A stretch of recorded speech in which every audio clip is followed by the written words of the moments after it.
How do you know about all this stuff?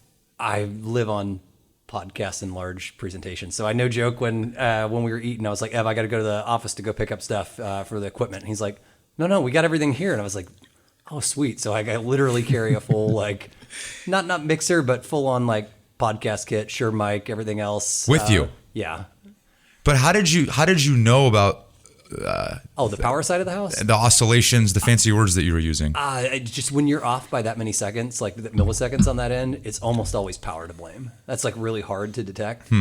And most people don't think like power actually has quality. Okay. All right. Fair It could enough. be completely nothing, but Maybe to answer your question, Juven, I think Kyle is a nerd in many respects. Yeah. And nerds tend to, when they have a new challenge, learn a lot about it. Yeah, I mean, I wasn't joking. Of like part of my job in counterintelligence was understanding like what was leaking out over power. So, I mean, we talked oddly enough about this. Like I lived in the UK for 8 years. Yeah. With living in the UK, it being on 50 hertz power, it makes certain things run really hot. So I was telling the story actually about my wife using this thing, melting her bangs, everything else, and that's just the difference of like power. It was still the proper, just because of how power works. Yeah. You forget some of these things that like heat works on these like old school like physics properties that we just take for granted. And what were you doing in counterintelligence? Like go ahead. Yeah, my whole job was the offensive side of cybersecurity, which often meant when there is a threat, they don't bring in like the defensive guys. They bring in the fellow offense folks that are like, how would you do it? How would you aggress this? Especially for something really sensitive. So when you're in like the UK, you're in a foreign country. And even though they're our partner, we often would have to run like top secret environments in a mall. And so you like can't control that environment. So you have to start thinking about like, oh, what's going to leak over the water lines that somebody could tap over the water lines? Is this how you live your life generally? No, I'm actually really chill and like not tinfoil hat at all. But it's, that was my life for like 13, 15 years. But you don't think it's like permeated into other aspects of your life? Like, let me ask you a specific question. Oh, go ahead. I mean, maybe the nerdiness, but like I genuinely appreciate like understanding how something works. Like I didn't get into audio in the first comment. There it happened. You heard it? Yeah. Like the Sony kit. Everybody that I talk to that films for some reason is still stuck on Nikon, probably because they were on Nikon bodies forever. Do I know what the difference between the glass and everything is? No. But I was impressed when I sat down. I was like, oh, it's a Sony setup. And, it's just, I guess, respect for somebody else's craft. Yeah. All right. And what about with people? Meaning, do you feel like you have a high bar for trusting people, or do you think you trust easily? No, I'm definitely assume positive intent. That doesn't mean like I'm going to go get like, put myself out on the limb and get ruined. But I think if you go the opposite direction, you just lose so many other opportunities that like that doesn't go very well. Yeah. All right. That's cool. Are you the default, my co-founder is a very much trust no one, default pessimism. He's a former Navy guy. I'm a former Air Force guy. We like to clarify there's some big differences there. I would guess that Ev and I are actually probably similar. That we probably trust by default. Like, I don't know. Do you think you're another way? I think it's hard to live. I think it's probably pretty annoying. Yeah. To constantly be distrustful of everybody until they earn your trust. Yeah. There was a Sam Altman tweet pretty recently on this topic, and I think I'm going to butcher the exact phrasing, but it was something like you should allow yourself to get screwed over a little bit occasionally in exchange for being default trusting, because the alternative is much worse than getting screwed a little bit every once in a while. I think you could probably define it as cost of opportunity. If you are in default, I guess what is the default not trusting? Is there a better word to not use a double negative there? I don't know. Default untrusting. Just how do you get things further? How do you like get the opportunities? I don't know. Also with product, a lot of founders and stuff don't want to talk about what they're doing because they're worried people will steal their ideas. I've learned the complete opposite of like people will trash your ideas and help you get ahead faster. I've heard you say that when you the level with which you share things, whether it's with the executive team or the board, makes others uncomfortable. Oh yeah. Can you maybe double click on that? Yeah. So maybe the best example are the board slides themselves. So unredacted, we get together as a board. We talk about like, I spend so much time selecting board members and like the right partnership that I know that I'm going to be with folks that aren't just here during the good times, but they're going to be with me during the bad times. And when you have that level of trust, that means we can have real conflict. I can overshare. And then we take that literally unredacted board deck. And the first Tuesday of the month, we do Town Hall Tuesday, which the board meetings are the last Friday of the month. And the whole company, we go over the board slides together. What they mean, you can imagine the talk track is a little bit different. But I'm actually okay that I would even share like personal finances. I think those are fine. What do you mean personal finances? Like salaries? I would actually be okay with public salaries. In the military, everybody's salary is public. You wear it on your sleeves. You can see, oh, Kyle has this many stripes. I can go to the U.S. thing. He's been in the military this long. His pay is formulaic. So it was never part of my upbringing that this was something like special. People get so odd, but I also think that's how a lot of like, if you think about conflict that's like artificial, people feeling that they're underpaid, like if you have these things that are public, and for instance, if we were all being radically candor with each other, you could be like, yo, Joe over there does make $10,000 less than Elizabeth because Joe's kind of a dumbass. You would know this. And so I always operate on like one day, Huntress is going to be compromised. Everybody gets hacked in 2024. And when they dump my whole, like, whatever it is, applicant tracking system or payroll system, HRIS, I want everybody to be able to look and be like, oh, the equity that he has over there is actually higher than hers. But this is the reason why. They're at the same level. They have different experience. I want that to be able to like, at lunch you use the phrase, something about light disinfecting. Sunlight is the best disinfectant. Yeah. I try to think through like, if I put sunlight on that, would it need to be disinfected? And so, yeah, that type of transparency really fucks with people. Do you feel like when you see the board deck, are you like, whoa? Like, do you get that feeling? I, not in a negative way. I think whoa has some negative connotation. Like, whoa, there's something in here that I wasn't expecting in some negative light. I think it was a positive whoa in many ways because I haven't seen many founders be as honest about their own view of the state of affairs. And there's, kind of Kyle's readiness board. And there's all these different functions within the company. And it's, hey, by this time, the next calendar year, these all need to be green if we're going to be on the trajectory that we want to be on as a company. And I think the first board meeting, typically when you have founders, things tend to be, if you have like the green, yellow, red kind of 3-color coordinations to be, positive, on track or off track. It's like 80% green, some yellow, and like very rarely red. Yeah. Maybe one red. I think the first board meeting, it was like half red. And I was like, oh, wow. Like, and so without knowing the context, I'm like, oh man, like, is everything kind of fucked? Like, but then diving in and then realizing like, wow, okay, one, Kyle is just a really honest and harsh grader, and he's going to keep everyone extremely accountable. And to be fair, the execs and the exec team that he's built to build the business with him, take that feedback, iterate on it really quickly, execute really well, and the colors have been getting better the last few months, I would say. Yeah, I mean, and what's funny is it's till January. Are we ready for January of the following year? So you should expect February of a year, most of the board is red. By summer, you better be turning things amber or yellow. And hopefully by the end of the year, it's as green as possible. But I'm telling you, every new hire, since we do Town Hall Tuesday, first Tuesday of the month, you can imagine most new hires seeing like red on the board, especially if it's their like sub-department. What's going on? Is there something juicy? And they're like, I don't know. I just think about like all the leaders I've ever worked for. The ones who just dished out free praise, I didn't respect the praise. But the ones who are real with me and told me like, this is where you're killing it. Do these other things. But I'm going to be honest with you. Over here is not functioning. This specifically is wrong. If you keep messing this up, we'll bring in somebody else to do this job for you. When I realized they told me I was yellow or green, it meant way more than an artificial like harmony. Like, oh, attaboy. Mm-hmm. And it turns out like hackers just don't get upset that they've like missed 10,000 times trying to break into you. If it works 10,001, they just celebrate. And so I think it's also really being okay with like failing publicly. Before we get too far into it, can you give the 30 seconds of like what is Huntress? Yeah, it's changed a whole lot. But if I told you today, so it turns out cybersecurity is on everybody's mind.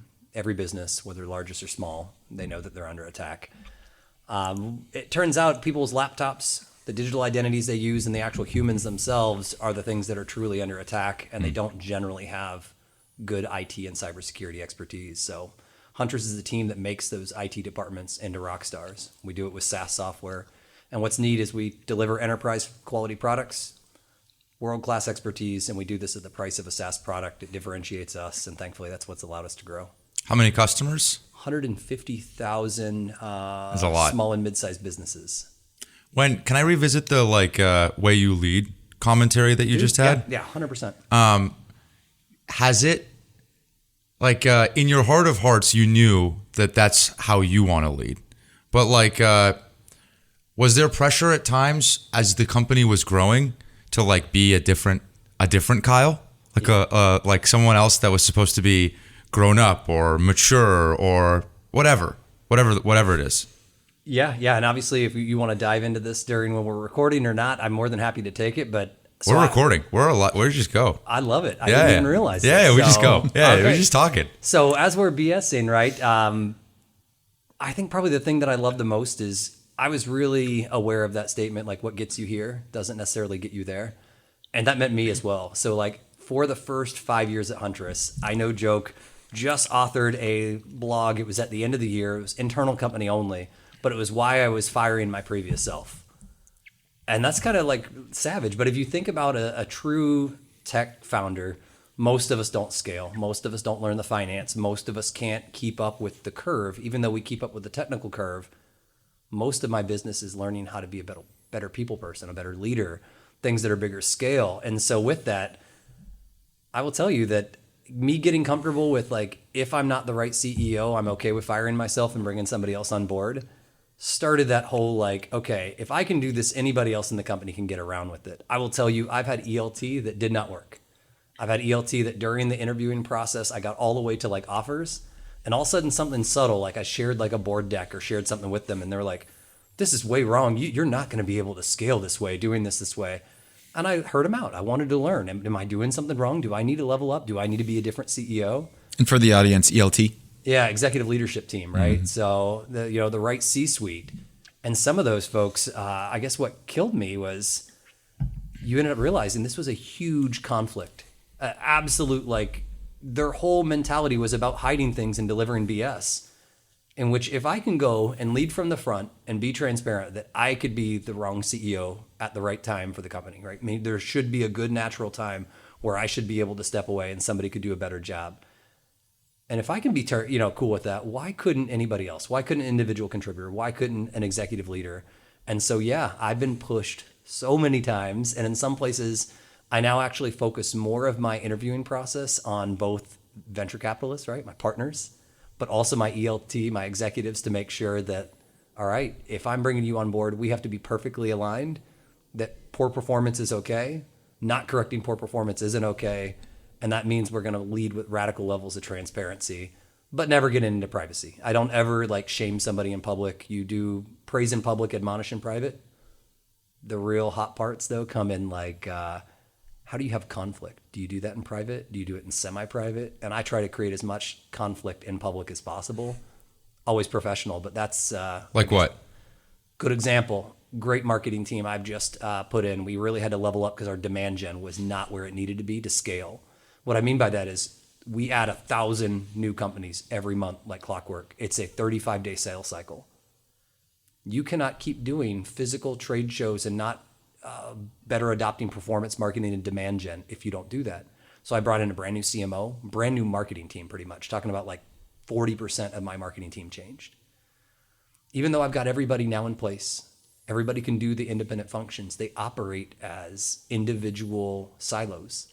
And not even on purpose. They thought they were doing it. But when I talked to the people running the ads versus the people that needed to get the form registrations or webinar attendees, etc., they didn't even realize that, I wasn't talking to that in person. And my 600,000 impressions that turned into 15,000 landing page views that turned into this many form fills turned into one person showing up at the webinar. And I will tell you, shining that conflict and showing people from cradle to grave, that's that old Nike quote of, our job is not done until the job is done, and reminding people the job is done when that customer goes and is now better protected.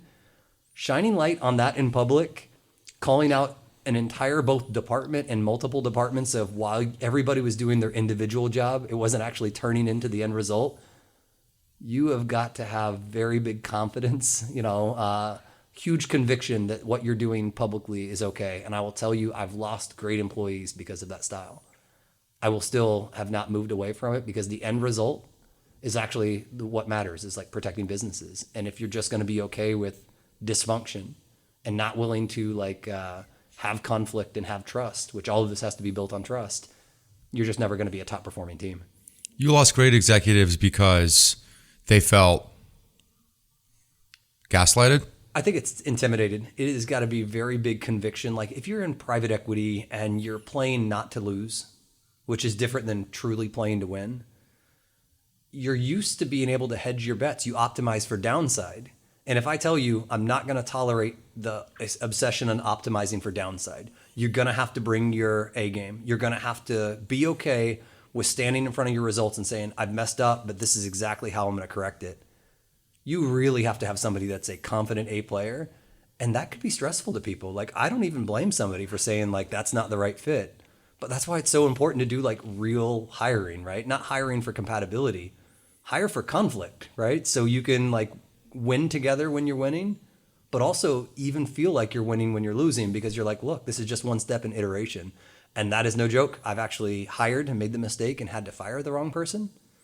But I've also thankfully caught a lot of people that right before we signed dotted lines that like, ooh, you're asking questions about the equity that makes me realize you're playing not to lose, right? You're trying to optimize for crazy amounts of acceleration and things like this. And when I double click into it, I start finding out, there's transparency concerns. And then I find out that, we're not actually aligned. We're not aligned in protecting for us the 99%. So, but when push comes to shove, how hard is that? Because let's just say it's your dream exec, the VP of engineering, the VP of finance, the VP of sales that you've been like interviewing so many candidates for.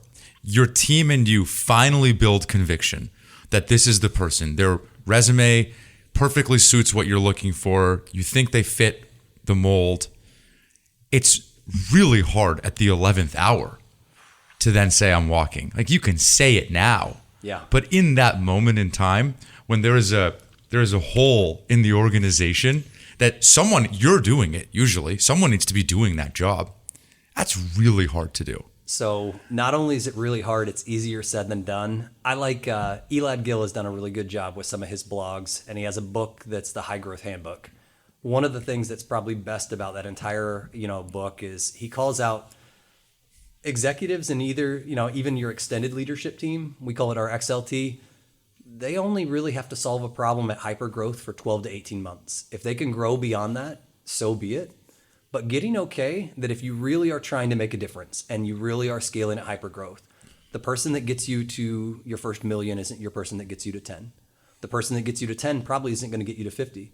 The person that gets you to 50 to 100, 100 to 300, 300 to 750. And so knowing when to step over those people and ideally being transparent with them up front has helped me. But I'll tell you, sometimes I've actually said, this is an issue, but if they can't get with it in the next 18 months, we could always hire above them. And that sounds ruthless, but that is very much like, that's why that stinking phrase, what is it? It's not personal, it's just business. That's what it's actually saying. It's saying, look, I need you, but if you have an issue that's going to prevent the mission of the company, I'm going to have to step over you. And so maybe the way I presented it sounds a lot more ruthless, but sometimes, especially now at scale where, you're always changing executives for your first, 100 million in revenue. It's a lot slower as you get to that back half and, you're adding 200, 300 million in revenue. So even what got me here doesn't necessarily mean it's the same playbook going forward, but it definitely was the right play to 100. What percentage, if you had to approximate, of the execs that have been a part of Huntress since the beginning, since the early days, what percentage have scaled beyond that 12 to 18 month mark? 30. 30%? 30% have scaled. So for instance, I brought in originally a director of finance. He is the outlier, came in, made VP, went from VP to CFO, then to later stage CFO.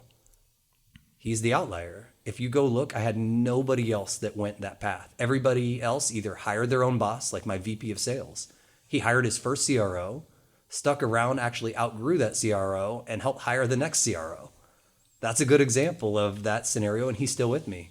But there is probably 10 to 15 other folks that they just were the right person for the right time. And when the market changed and when the company changed, just being ruthless with transparency and part of radical candor that like, you're going to have to step over this. If you don't, you won't succeed.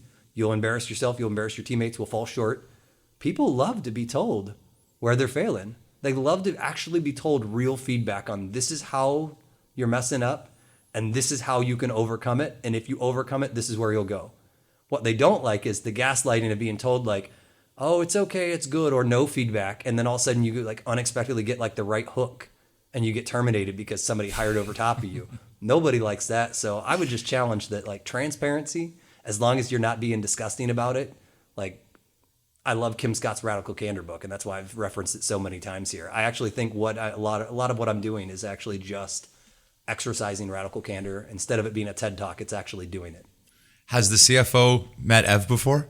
Yeah. And did you interview Ev the same way you interviewed executives? You got to. I mean, I'm a career intelligence guy, so I'm talking about. I want to know the portfolio. I want to know how. What does carry look like? Are my partners actually incentivized? I want to know, can I roll over funds? When you're playing for long, like these things matter. I need to make sure that when we go public, are you going to immediately pop smoke and disappear? Are you going to stick with me because you can be patient capital? And again, right partner, right firm, right fund, right time. And so, yeah, every single one. If you look on paper, you would say my Series A and Series B are not the quintessential sexiest VC, but they are actually the perfect VC for my perfect problem at the perfect time. And one of them was actually even tiptoed a little bit towards more of the private equity. And I purposely chose that partner because they had the skills and, more importantly, the operational excellence, since they were doing so many like recapping efforts and being able to buy companies and turn them around, especially late stage growth. They had a whole team that was experts at internal operations. I chose to bring that on board at Series B because I knew I wanted to scale. And so I used and abused every bit of what JMI offered me at that time because, again, they might not have been as sexy as, an Excel or, an A16Z, but they had everything I needed and they had conviction the way that I needed to. So if you can't tell, I think being deliberate is one of the most underrated things that most, even just like individual contributors, realize that if you can have an opinion and be very deliberate on that opinion, you can actually get very far, assuming it's a correct opinion. Yeah, it's pretty rare for a founder's diligence process on you to increase your conviction on them and the business that they're building. But I think that's the experience that we had with Kyle, because again, he's every founder will ask for founder references. We'll talk to founders that you and the firm have worked with before, or look at the portfolio. But the depth and nuance of the questions he was asking to make sure that Kleiner Perkins and that our working relationship was going to be something that was best for the company. Got you more excited. Got me more excited because, you're sitting there and you're like, wow, if this is the effort and the deliberation that this founder is putting in to something that often isn't given this much depth and this much effort, like, oh my God, what is the process that they put into hiring their ELT, their execs, the business itself, how much they care about the details. You just saw that the effort extended across so many different places and so many details that it's typically not. Okay, but at some point where you're not like, all right, can we shake hands now? Of course. Oh my God, yeah. I would say we're not the easiest to get along with. When you're doing due diligence and when you don't need capital, that means I can be patient, right? And if you earn that opportunity, some folks will spend their time like doing silly things, playing term sheets against folks to drive valuation. That to me is a fool's errand. If you just outgrow, especially if you're taking like a slightly lower round, you can outgrow that problem real quick, as long as it's reasonable, right? It can't be disrespectful. But I would spend all my time on making sure, again, I want to know I can have conflict with you. I don't want a yes man or yes woman. And I definitely don't want somebody who's going to always oppose. I need somebody very much aligned. So I've had much better, like we had the term sheets we've turned down over time not because they were good valuations or bad. They were actually almost always more favorable. I could probably say every single round except our last round, we actually chose a lower valuation with a better partner and a better firm than taking the sexiest term sheet. And I think that's part of the reason we're still here. We actually, like, people make work happen, and board members are people.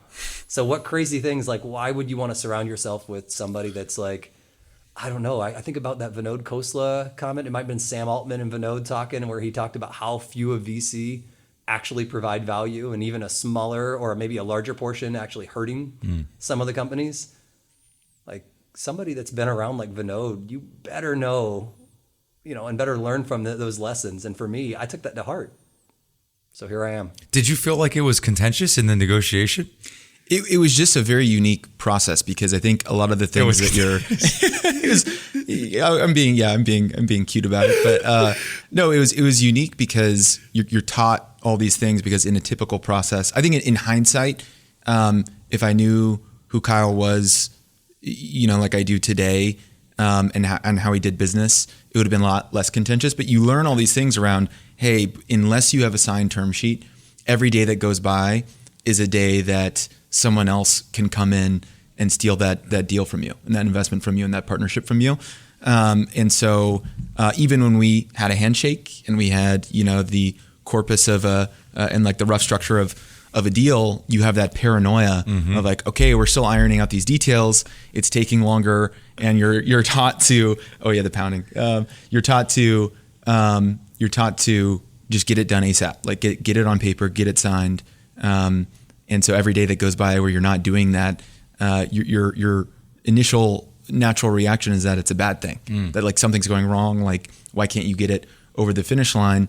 But again, it was just the very deliberate process that Kyle likes to run. And it was one where, once we had the handshake, Kyle's word is iron. And that's not always the case. And so I think you carry a little bit of paranoia, but with you, but I think in hindsight it was like unnecessary. In his mind, it was done. In your mind, you're like, he's shopping the offer.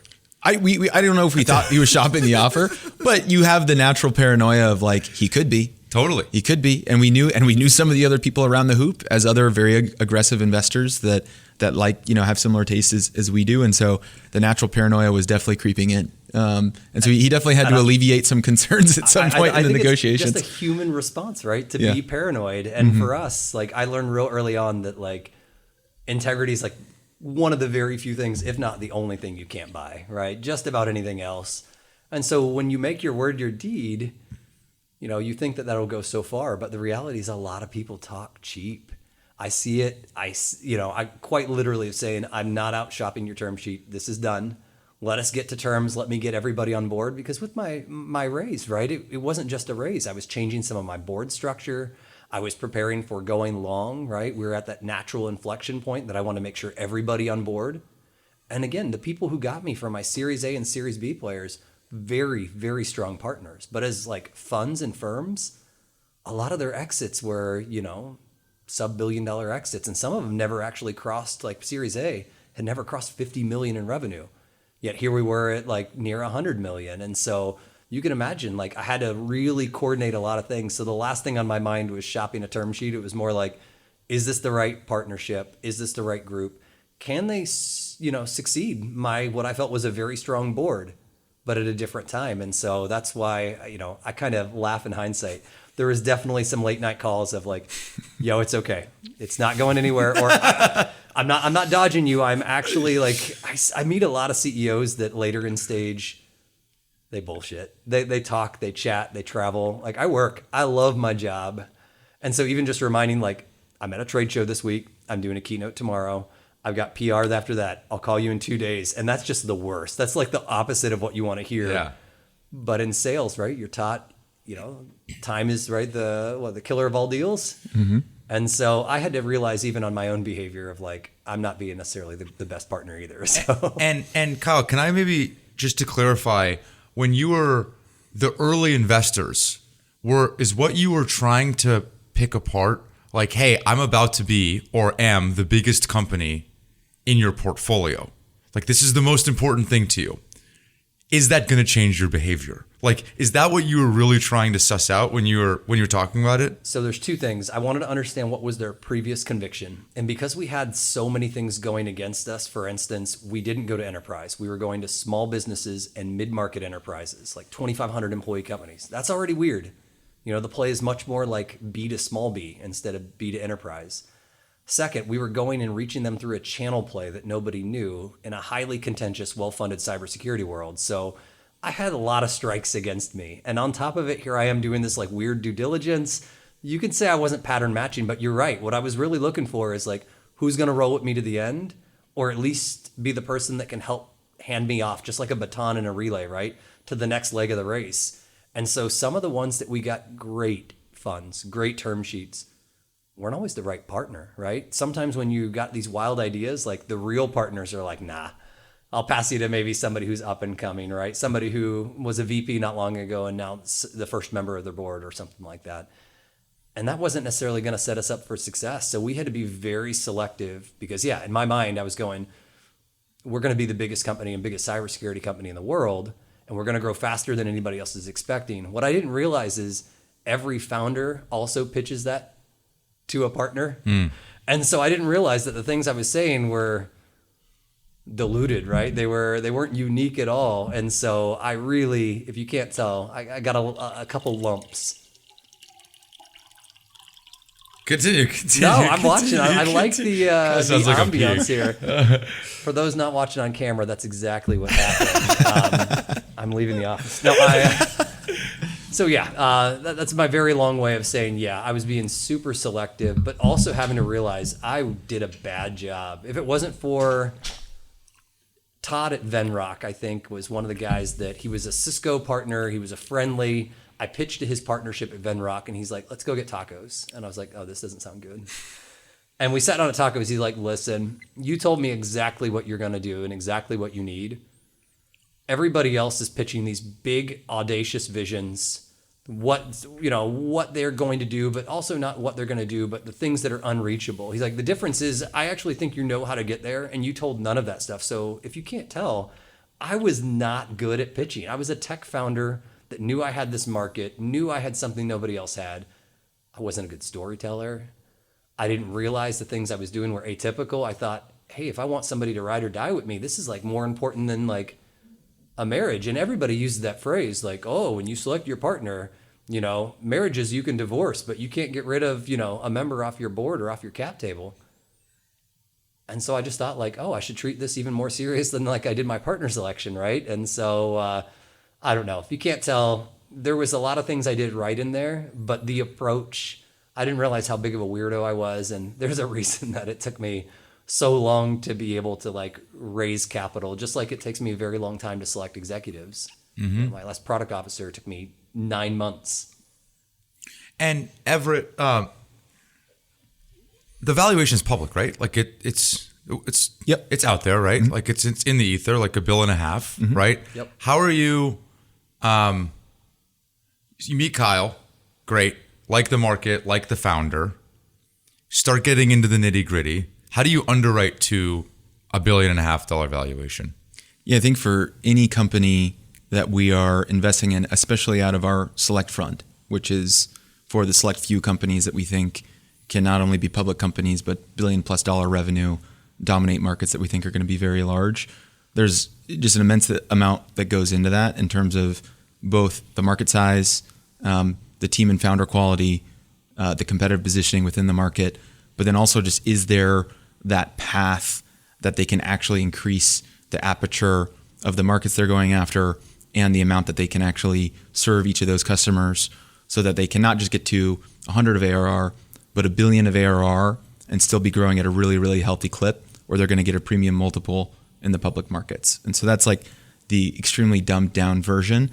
And I think the way that we approach it oftentimes is that we look for deviations to the base rate. And what I mean by that, and to break that apart, is there is very, very established benchmarks, right, for what a good SaaS company looks like. And there are many of our peers, some are on the Huntress cap table, that publish these benchmarks, and they're very, very visible and they're very regularly updated. So I think any growth investor worth their salt kind of knows what good looks like. And the approach we often take when we're trying to filter through all of the opportunities that we look at is we're trying to look at, okay, we can spot good from a mile away. It takes 10 minutes looking at a company's data or knowing what a company's growing at and its underlying stats and doing a few calls on the market to know if something is good. You have to find some deviation that breaks it apart from the good and makes your hair kind of stand up on end and say, wow, this could be really exceptional. And I think the first breadcrumb of that for Huntress, which was unveiled when we were doing our customer work, obviously any kind of software company that is getting growth funding oftentimes has good G2 or Capterra reviews, customer love that they'll put on their website. But if you really dig in and you interview these folks, or you find the communities and the places where they're speaking organically around vendors, the feedback is not, lukewarm, but it's usually not 10 out of 10, absolutely love this company. So when we really dug into how customers viewed Huntress, especially relative to all of the other vendors that they work with in their tech stack, I mean, there's a single Reddit comment that I think encapsulates basically all of our findings, both via direct interviews and like really going and kind of going through all of these places where MSPs, their service partners that act as kind of the primary client of Huntress historically, come together and talk about their vendors. The comment was, if I had another kid, I would name my kid Huntress. And that I actually think there's something to what you're saying about these. Like, we have folks that have tattoos of our logo. We have dogs named stuff along those lines. And when you get that level of like, I mean, don't get me wrong, cults probably do the same. So I don't want to say that's the sole indicator, but there is something to it. And I will say, like, oddly enough, I've never heard that story from you. But part of our own selection, we had 5 preemptive term sheets. We weren't even raising. But one of the things that was really most sexy is Ev understood nuance. And that for us, like, anybody can do and establish what is a good company. Baselines for anything. You can churn this out have an analyst do this in a day, and they could actually tell you that. But to catch nuance means they not only understand why you're winning, but they actually see the opportunity for multiple of these strengths to compound with multiple competitive weaknesses, with multiple different customer opportunities. And when you start getting that compounding, right, that's when you actually hit, even if it's not exponential growth in numbers, that's when you just have that cascading winning. And so your guys' due diligence of understanding that blew away competition. It actually removed a lot of folks we would even consider raising from, because you had actually done your homework and you understood the difference between good and, oh shit, this could be something really significant. Not only just for like returning all shareholder value, but actually making a difference. Yep. And so I think it's you dive as deep as you possibly can and look for not good, but deviation to the potentially spectacular. And I think it was every foot we were going deeper, learning more about Huntress, learning more about the customer love, and just the surface area. And hopefully we can get into some of that in terms of where they could expand from where they were already dominating. It was relatively apparent to us that this is not just going to be a company that can scale to $1 billion of ARR, but actually accomplish the mission that they've set out to protect the 99%. And that was something that it's a very simple mission, but it's very profound. And accomplishing it means, a $100 billion company, which we love as well. And so all of the ingredients were there, and we started chasing Kyle down. You just crossed 100. Crossed 100? Yeah, just crossed 100. Congratulations. Woo. Ev, if they cross $1 billion, will you get a Huntress tattoo?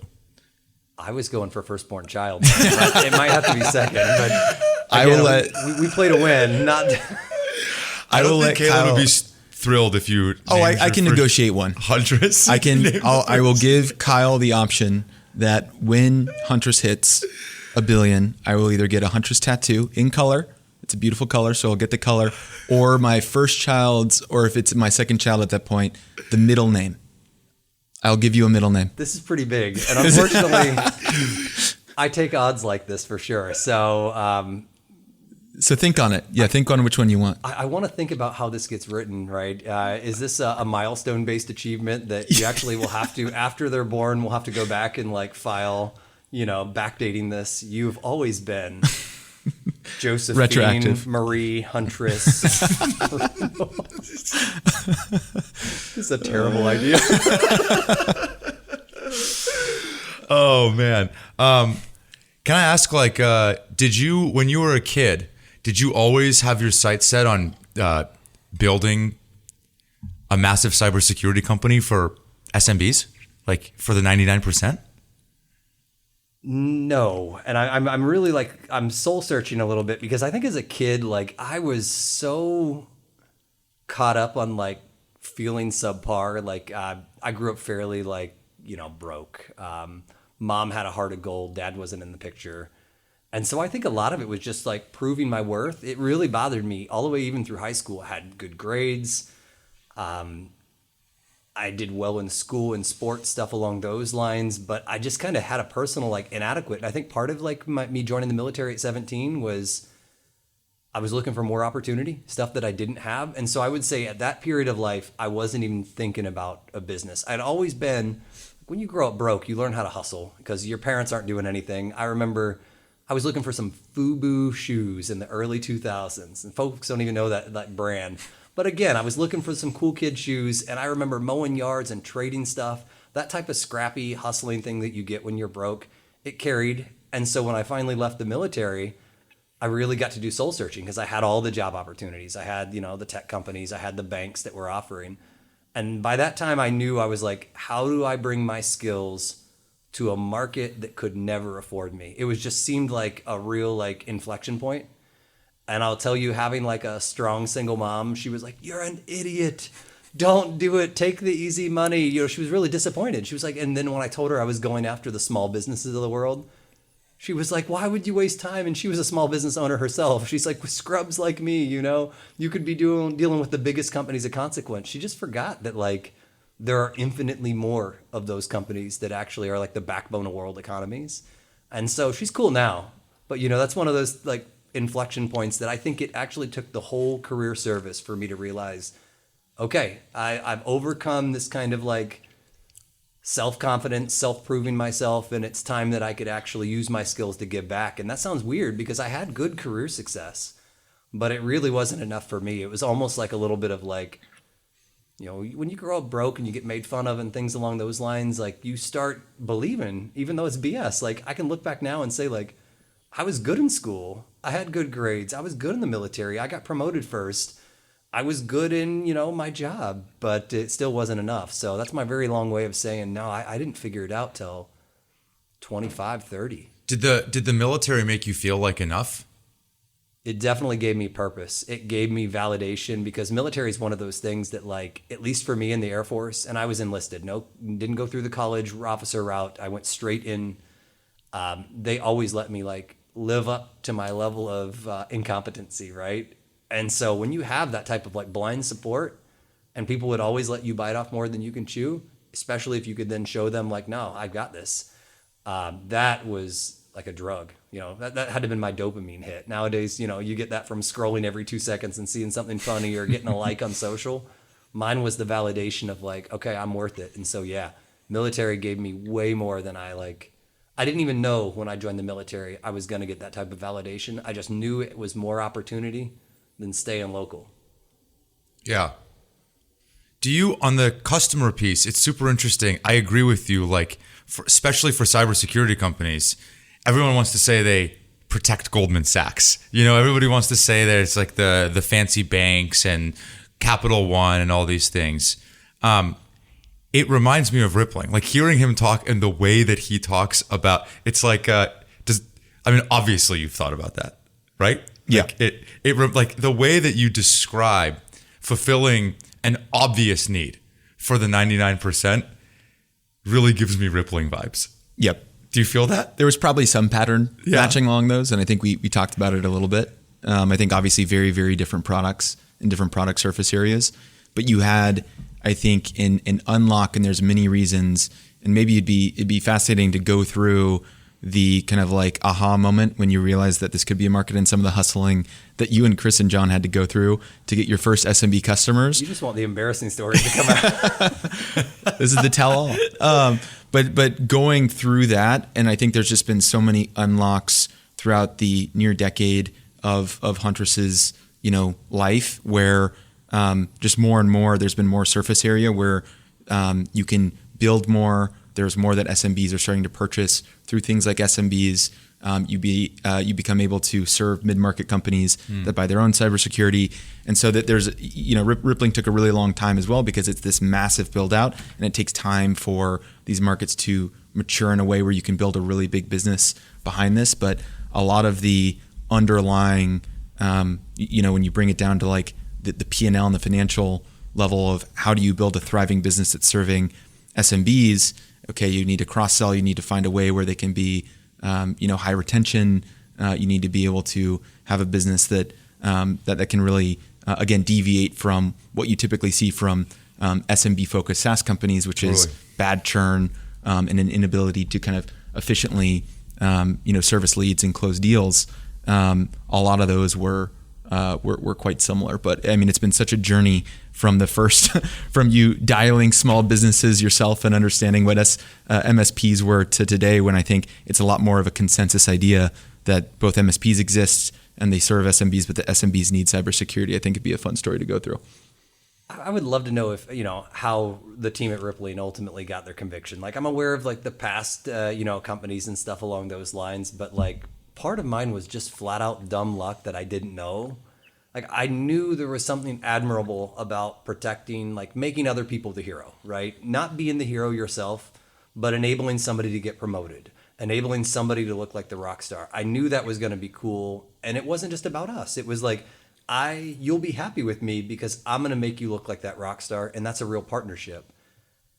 But if I knew what I know now about how hard it was going to be, I might have bailed. I mean, my first calls were directly to small businesses that had no IT.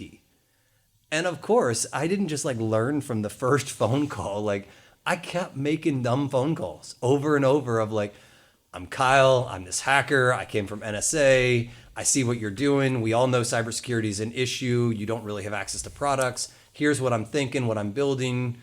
And they would be like, I'm sorry, sir. Like, you don't quite understand. We have no IT. We outsource it. And it took me like 6 or 7 of those calls. It was at least 5 because I know who my first 5 phone calls were to.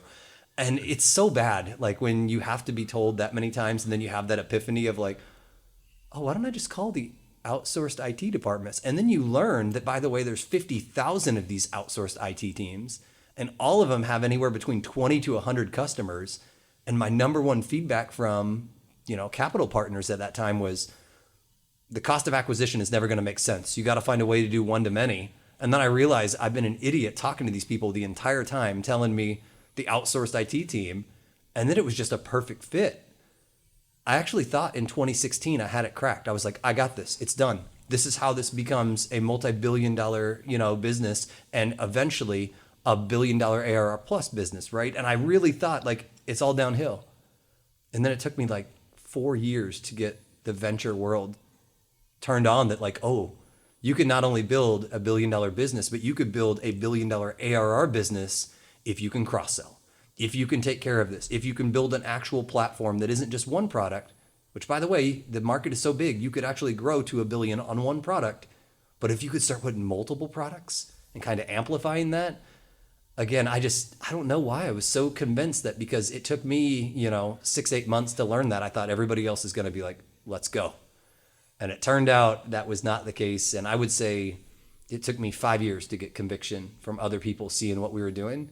And the best feedback I ever got, and maybe for other operators and anybody listening to this thing, was somebody just told me of like, they're never going to understand the tech. They're not going to appreciate the market, but what they can't ignore is growth. Like, just grow your way out of this. Show them dollars.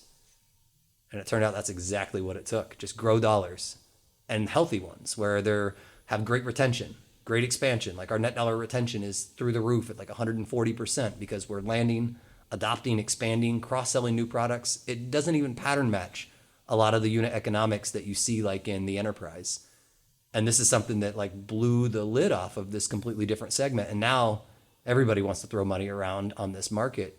So having people that like really understood the conviction, that nuance that I shared earlier, that's the next level. It's not good enough just to know you can make money. You got to understand nuance. And so for me, that's the executives, that's the leaders I look for, that's the partners in capital I look for. And how are you funding the business from the early days until you got the venture capital world to understand? So it was rough. It was on our own dime, bootstrapping, and so we had to have revenue. And so like we used to like high five, back in the day when we used to only calculate monthly recurring revenue, right? Because it was living monthly. The last trade show we went to, it was in 2016 November. We didn't even have money to ship our equipment. We actually drove down, slept in the car, because that was it. It was at the point where we had spent all the money. The spouses at this point are like, you all left good paying jobs, good job offers. Like it was real rough. And so you could imagine, but once we hit that trade show and then all of a sudden we could show a flywheel, not just luck, not just relationships, not just the local businesses, but truly here's the top of funnel and here's how it's converting in middle and bottom of funnel. And even though it was leaking on all sides, once you see that, people could start imagining, oh, you could patch that. You could hire through that. You could mature the product through that. And then when we started showing you could do this with multiple products, you can imagine that's when Angel started showing up. And it did. We had to not only raise an angel round, we had 2 failed angel rounds. What do you mean? So what I mean by that, and we'll use fun and names just because, that's what this podcast is about, right? Grit and telling the stories. Yeah. So we're raising our very first angel round. We've circled up probably 550, maybe 750 million, 8 million, I wish, $750,000 on, nobody would even take a safe in Maryland. They only wanted a convertible note and they wanted interest behind the times. And so we get everybody circled up, and then it turns out an investor comes along. He's new, and he's like, man, this thing looks like hot garbage. It's not like Silence or anything else. Everybody overnight disappeared in the round. We're talking $0 of conviction after one single comment from the right person or wrong person. Killed it. We took $1 million bridge, and then in 1 year went from 1.5 to 5.3 million in revenue. And then everybody understood this is a flywheel. What happened to the founder after 12 or 13 months? Yeah, so this was a guy that I actually worked with at NSA. Good guy. It just turns out, like, even when you in a business, like our business before, when we left NSA, it was services, doing sole sourced work back to the government. So the government was like, look, you're high value. We need to keep your talent. We realize you want to do other things. It's okay, you leave the government, but you're going to be a contractor back to us and we're going to pay you gold bricks. And he just had that appetite. He liked the risk that was in there. And as a result, it was one of those, his heart wasn't fully in the game based on like my impression of it, right? And some of the behaviors. And so, like everybody, we were told, hey, you must have a 12-month cliff. I'll be darned at 13 months. We took a look and we were like, no, we messed up. This is not the right playbook. This is not the right partner. And ultimately made the decision, we mutually separated from there. But that was hard. Like a friend I started a business, somebody that was a very technical, very savvy person that I cared about significantly, and had to say no, you're not in it for this risk profile. He also had little babies, right? And the risk was different for him, right? My kids were older. They were 5, 9, and 11. And so at that time, again, parting ways, losing the equity to the accelerator plus a really kind of rough term sheet. That almost killed us before we started. The interesting, almost tangent and adjacent to this, though, is I think that the constraints that you had, especially around capital and how you were funding the business, really guided how you actually built the product. And I think, we always talk about what are advantages or things that competitors can't replicate that act as like a differentiator or moat for the businesses that we're backing. And I think that is a very real one where struggling and having to scrap and hustle for years had you build the product and the platform in a way that is unique. And maybe you could just say a little bit about the unique way that Huntress builds products and how it kind of stems from that. I like that phrase that talks about plants starved of water usually have the deepest roots, right? They got to grow deeper to be able to find the water to stay alive. All of these things in hindsight, look at where we're at. It's going really, really well. But I will tell you, I did not appreciate them at that time. I did not appreciate being starved that way. And so, yeah, you nailed it. By being so cash flow efficient, where every month it was like the business is going to go out. We have a whiteboard. We actually still have it now and framed. Every single month, a team of 6, right? So 3 founders, 1 sales leader, 2 interns. So that was all 6 of us. Every single month for 15 months, we would write through where did we finish monthly recurring revenue. And if it didn't grow enough, we had on the other side of it just some basic math of who we were going to have to let go. And that sounds like so savage. Like, I'm telling you, like, there was so many times that people are like, why didn't you just hire your way out of there? And I'm like, with what money? Like, where is this going to come from? And again, you can take money, but if you take money and it kills you, that's like you're asking me not to drown today to guarantee drown tomorrow. And so we had to figure this out. And all those things, though, it helped us like double down. We ended up learning customer conviction. I started working at my customer's office 1 day a week for free, like just trying to understand what their real problems were. Because if you asked them what product do you want, they would give you the faster horse answer. But if you go in there and learn and see what problems you have, then you can actually extrapolate, oh, what they need is some fast moving vehicle that doesn't require something living, and you could actually put it and you get a car out of it at the end of the day. So I will say I did not appreciate any of those. I would not wish that on any founder to have to go the hard way. But if you want to talk about grit, it turns out like maybe a whole lot of adversity, actually teaches you patience, deliberate, behavior. And ultimately, I think it made us withstand just about anything. For us, COVID, even when like the SMBs got crushed in 2020, every small business of our small size, mid businesses or mid-market businesses actually made it a little bit better. But we didn't even blink. COVID was not hard compared to growing something in bootstrapping from absolutely nothing, knowing that at any day we might have to, shut down shop because we had zero in the bank. It also, though, gave us the conviction when those bad term sheets came around. We're like, what are you talking about? We got $150,000 in QuickBooks right now. That's more money than we've ever had, and people are like, that's your runway? And we're like, yeah, 3 months. We can keep the bills on AWS. Like we were hustling Amazon for like, all the credit we could get, Yeah, have you ever seen that South Park episode where they're like, change? This is me at AWS. I was literally like begging because it mattered. It was the difference between like business goes out of business and, now we've got some pretty deep roots. It would take a lot to be able to kill us. And even more so with Need is we've been able to now build multiple products this style. So we haven't just caught like lightning in a bottle once. Looks like we've got it twice, maybe even 3 times now. We have been going since 2015, bootstrapping all the way to 2018. Every month adding a little bit more revenue, but with that revenue, you just reinvest it. So it's not like any of us were paying bills. All of our families had gone from like really good paying technical jobs to like, we didn't even have benefits. My healthcare came from the military. I was still doing 1 week in a month, 2 weeks a year for healthcare. Like it was crazy. A coworker of mine did carbon black as well. A former guy that I'd done hacking with in the government. And so I had enough of these founders that were like, stick it out. And then about the same time, you start getting conviction again. I've lost all the wind in the sails. I've got a little bit of a gust. We started realizing that like, okay, we're probably starving our sales force.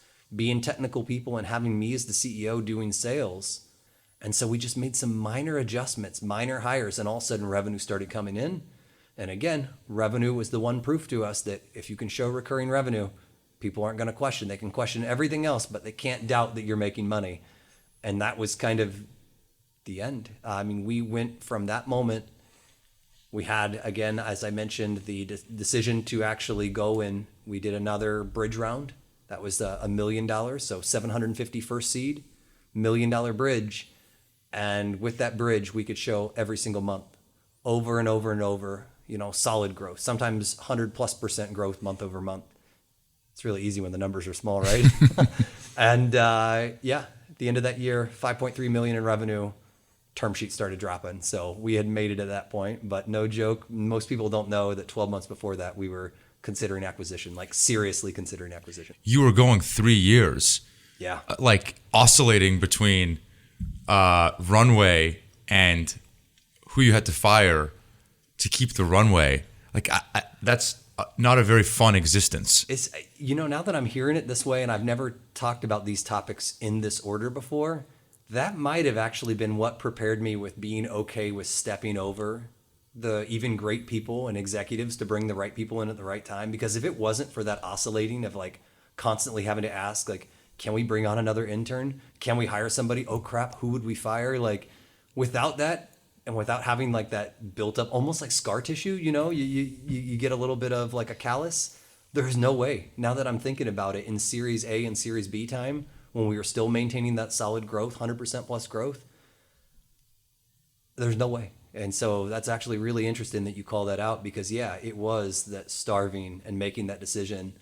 And then I just haven't stopped. Now, what is that, 2018 to 2024, 6 years later, still doing the same behavior from kind of those scar tissue from those first 3 years. How many employees are you at now? We're well over 400 international, including our Australia, our Canada, and our UK team. So I would guess probably 415, 420. It must be quite surreal crossing 100 million, having hundreds of employees. I read the Reddit thread that Everett was referencing. It's insane. Like reading about the customer love from Huntress customers is mind blowing. Like it's emotional. It's almost a weird way to see someone describe a piece of software, let alone a security one.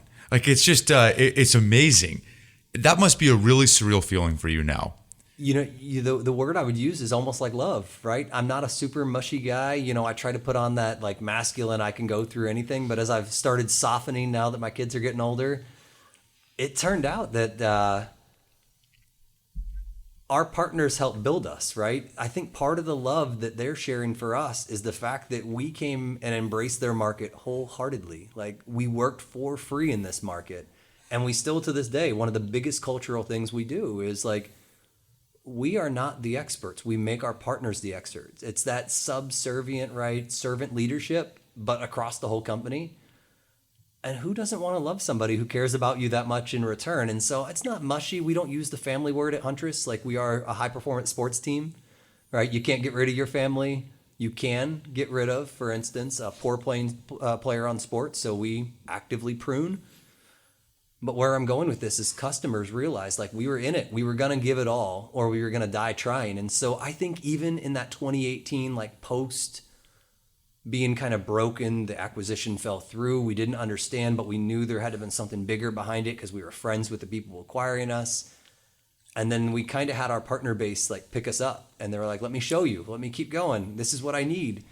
And when you just every day are willing to do that, like they still do this in threads, they will come out to our defense. And likewise, when we mess up, when we fuck up, we always lead with like, put egg on our face first. We failed you. Like we don't ever want somebody to take control of that narrative and like say, oh, Huntress only talked about this because, I don't know, we felt like we had to maintain the PR angle. Like, no, for us, it's about like, we love our customers back. And so I don't know. I think that's that word, like everybody uses the word partner. But it turns out partner is about equal balance. Like we give and we take. And for us, our mantra has always been, let's give more than we take. And so as a result, like I'm super thankful for that customer base and partner base because every time I had a low moment, I mean, we still get acquisition offers come in maybe quarterly or so. It used to be once a month, but we told a lot of people to pound sand. And what we just flat out, every time I'd have that like dull moment, I would just go to Reddit. I would scroll, and you'd have people say like, yo, just a hater, skip that, or this is what you did for me. And when people like invest that time to go out of their way and write, whether it's a 1-person company or a 500-person company, like they did that because they care about you. And for me, like not being in the best, like, almost kind of damaged after 3 years of like startups, like, and I would call them like start and stops and step backwards, I don't know. I don't think the partner base probably has an idea of how much they kept us going and still keep us going. So if you can't tell, like I really owe more to my partner base than they probably realize. Super cool. Why'd you tell them to pound sand? That acquires. Man, after we had been through what we did from 2015 to 2020 and coming through COVID, I was like, nothing will stop us at this point. Like we are literally, I've seen it all. I've run through it all. I had so much, like, I think the hip word now is imposter syndrome, right? But just things that I thought like, I can never do this. I'm never going to get this. No company can make it through. And now I look back, I'm like, all right, this is going to be hard. I'm going to have to change what I did. Like the path for us, we can see a clear line of sight to 300 million in revenue. Clear. But the path to get from 300 to 750, let alone 750 beyond $1 billion in revenue, those are going to be crazy. It's like, different base camps, summiting Everest, right? I don't know what it looks like, but I know that we still have a long way to go. But I'm no longer scared at that point. Like for us, we've failed. We've made mistakes. We've thrown egg on our face. We've shipped products that had, bad features or bugs. We've kind of worked our way through all the, I don't know, sounds like almost like the stages of grief, right? We've gone through all those stages. And so at this point, like, it would literally take a death to stop, like me and my co-founder. So, we're not going anywhere. I love it. Thank you for doing this. That is amazing. Anything else? You got anything else? Yeah, maybe obviously biggest, most recent milestone is 100 million ARR. It's one of these base camps. One of these base camps on to the summit of being a company that makes history, as we like to say at Kleiner Perkins. So maybe just a few words about what that milestone means to you, and what you're going, what the plans are going forward to make it not the last milestone that we talk about on Grit. Yeah, I've said a lot about the amount of emotional side that I think most founders, it just doesn't work good for PR to talk about your failures. Like, most people want to talk about success. 100 for me is this recommendation or recognition, however you want to take it. The recommendation, right, is if you can get to 100, I've just seen over and over, if you've got the right culture, you can keep scaling. You might have to pivot, you might have to add new products, you might have to change, but you've got that pattern. Like, you don't accidentally your way to 100. And that's why I like that milestone so much better than valuation. Valuations come, they go, they're inflated, they're sometimes they're undervalued, but you can't lie about 100. So for me, it's almost like this crowning achievement of, okay, I knew I could get there, but now I have some external validation. For the team, though, what's neat about that is the team doesn't actually internally track where we have to go for revenue. And that sounds probably crazy. But it turns out, like, if you want to get real engineers motivated, don't ask them to grow to a revenue level. Figure out how that financial milestone affiliates with, like, how many customers. So internally, when we talk about 100 million in revenue, it says we need to be at 4.5 million protected endpoints, digital identities, and humans. There's never the extrapolation that happens, right? That happens on the back end with the finance folks. But when you think about that, I've got 4.5 million. And then you ask yourself, well, how many businesses are out there and how many endpoints, how many identities? And you start doing the math and you're like, oh, there's like 300 million global businesses. Identities, some people, estimate, if you look at Microsoft numbers, like over 1 billion endpoints you could technically protect. And that's when you get humbled real quick of like, oh, I'm at 4.5 million. So at the same time, while I'm taking all these as like, high five, we did it, we have conviction, it's also that understanding of like, whoa, we still are just getting started. Like, a financial analyst asked me the other day, what would going public mean to you? And I said, it's just the beginning. Like, congrats. Even at that time, what if I'm at 10 million protected endpoints, digital identities, humans? Like, 10 million out of 100, 300, 500 million? Like, you're just getting started. So like, I don't know, quit thinking so small. And that's for me, both acknowledging, I love this moment.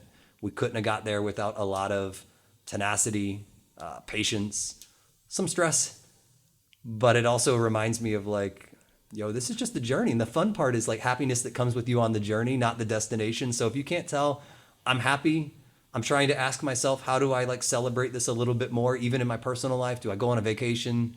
Do I buy a car? But for me right now, the North Star is very much like, all right, let's keep going. We're at the first base camp. The summit is still 2 or 3 more summits away. Well, if you weren't good at articulating your vision before, I think you've figured it out now. It's amazing to hear. Congratulations. Are you hiring? Always. Oh my gosh. So with us, we talked about revenue a lot in here. The people are the one that make that from happening. So I think we will go from 400 to maybe 600 or so in the next 18 months. Remote. Minimum. Fully remote. Always fully remote. Hiring anywhere. So we hire US, Canada, Australia, Ireland, UK. What are the key things you're hiring for? Cultural fit is obviously very strong. That means for us, can you own it? And that means failing in public. A lot of things that I shared. Can you elevate it? Meaning you just don't stay with the status quo. And then at the end of the day, can you send it? The speed that you do these things, like it's okay to fail in public and be embarrassed about something. Those type of things go so far. The last thing that's probably unique about us, no years of experience, no college degree. It's can you execute? do you have the ability to execute? And for us, when you can hire from anywhere and you don't put obscure things like degrees in your way, but can actually assess, do they have that right cultural add? And do they have that right ability to execute? We just have like some of the best and brightest. So if you can imagine, if somebody's listening and fits that, like, you should look at our careers page. And maybe willing to get a Huntress tattoo? Oh my gosh, that goes a long way. But, we'll have to wait for, Everett's son or daughter to bless that off. Josephine Huntress Randle III. Thank you. Both of you. Thank you. Last one. When you hear the word grit, what do you think of? Ooh. I want to use something that's very Huntress-like, but I'm trying not to overthink it, so I'm going to go quick. Grit at the end of the day is knowing you left it all on the field, but also acknowledging you probably don't know what more you could give. That's that military phrase that people say, like, all gave some gave all. I don't think most of us think through what giving all means. And for me, grit means just about that time that you're ready to sell your company to your friends, doubling down and realizing, no, I got this, and being able to push through it. So that's what grit means to me. Thank you, guys. Thanks, Jubin. Super fun. Appreciate it.